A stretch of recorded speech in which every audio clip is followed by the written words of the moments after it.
कि आग में झुलसने लगे महान पुरुषों ने शांति का रास्ता दिखाया, शांति का संदेश दिया, ज्ञान की गंगा को प्रवाहित करके जनमानस को आनंद और सुख देने का हमेशा संतों का यही प्रयास रहा।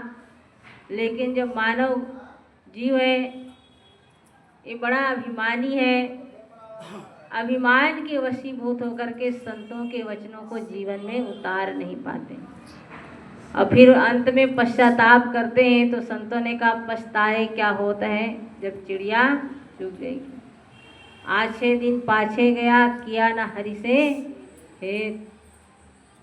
जीवन में जब बाद में पछताता है, जब समय अवसर निकल जाता है, जब वो किसी काबिल नहीं रह जाता।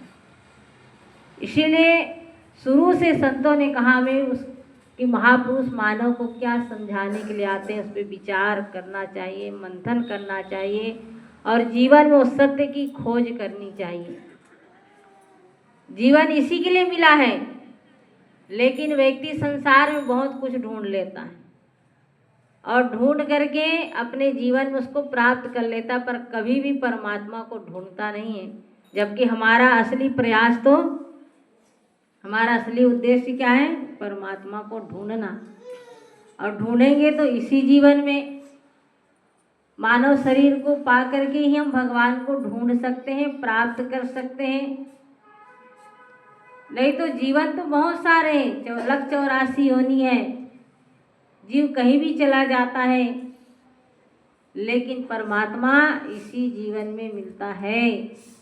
साधन करता है, यत्न करता है, खोज करता है और जब परमात्मा मिल जाते हैं तो अपने जीवन में उनकी भक्ति करके जन्मों जन्मांतर के कर्म बंधन से मुक्त हो जाता है।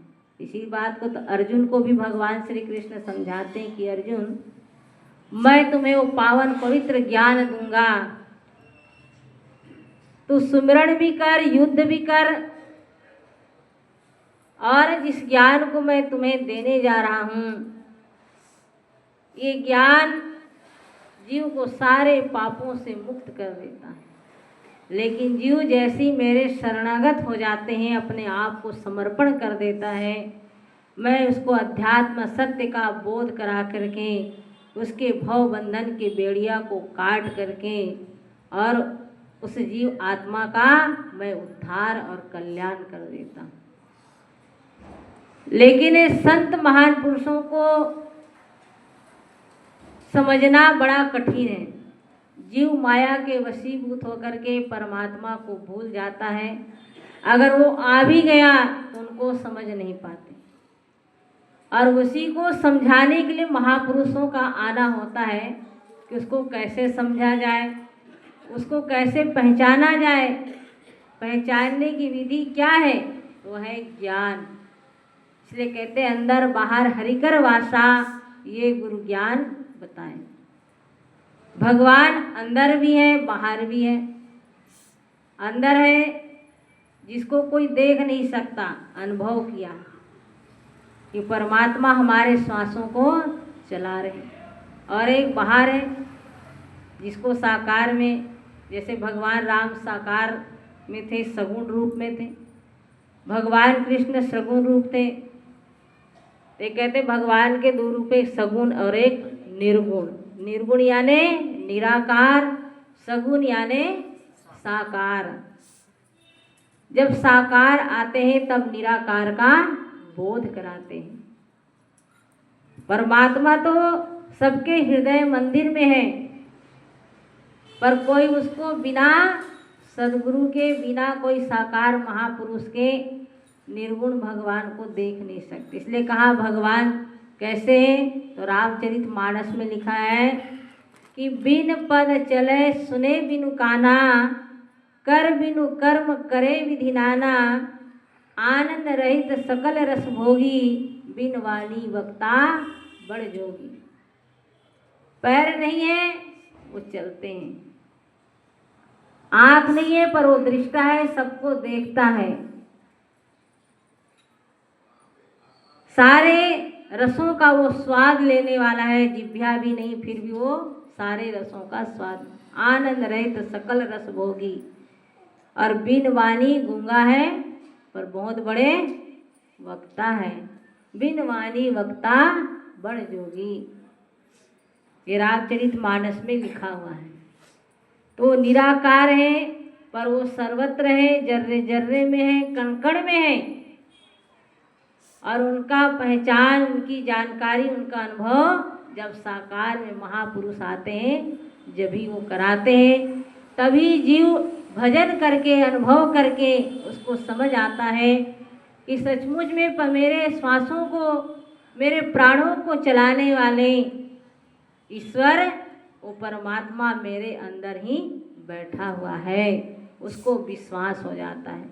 और जब विश्वास होता है तो उसमें उसकी भक्ति टिकी होती है। विश्वास क्या है? वो गहरा नींव है। अगर विश्वास कमज़ोर हो जाए तो भक्ति रूपी इमारत डगमगाने लग जाती है। अभी भाई सुना रहे थे कि बिना विश्वास भक्ति नहीं। ते बिना मोहन भाग, मोह गए बिन राम पद होए न दृढ़ अनुराग। कि बिना विश्वास की भक्ति नहीं हो सकती। विश्वास तो करना पड़ेगा। आप बीमार हो जाते, डॉक्टर के पास में जाते हो, आपको पक्का है, पता है ठीक करे चाहे ना करे, पर आपको विश्वास है कि डॉक्टर मुझे ठीक कर देंगे दवाई दे करके। दवाई भी दे देंगे, आप खाएंगे भी। अगर फायदा नहीं किया तो आप दोबारा जाएंगे, और दोबारा भी फायदा नहीं किया तो आप उस डॉक्टर को छोड़ के दूसरे डॉक्टर के पास चले जाओगे ना, ठीक होना है। पर उसके ऊपर विश्वास करके उनकी दवाई तो खाया, फेंका तो नहीं, खाना पड़ा ना। विश्वास है। अगर एक नाव चलाने वाला नाविक है, अगर किसी व्यक्ति को नदिया से उस पार जाना है तो नाविक पे विश्वास करके उस नाव में बैठता है। ये मेरे को भंवर से भी निकाल लेगा, इसको भंवर का ज्ञान है, और ये मुझे इस गहराई से निकाल करके नदी से उस पार पहुंचा देगा, उस किनारे में पहुंचा देगा। विश्वास है। तो भाई इसी तरह से भगवान पे, सदगुरु के ऊपर हमें विश्वास करना होगा। और जब तक विश्वास नहीं होती तो मानव का मन डगमगाने लगता है, कभी इधर भागता है, कभी उधर भागता है, एक जगह मन स्थिर नहीं रहता। इस मन को स्थिर करने के लिए, एकाग्र करने के लिए कहते हैं कि अभ्यास की जरूरत है। जैसे जैसे अभ्यास करते चले जाते हैं, उनकी भक्ति के नींव मजबूत होती चली जाती। फिर वो चाहे कितने भी आंधी आ जाए, कितने भी तूफान आ जाए, उसकी भक्ति की इमारत कभी हिल नहीं सकती, क्योंकि उनके विश्वास रूपी नींव इतना मजबूत है जिस पे वो भक्ति रूपी महल टिका हुआ है।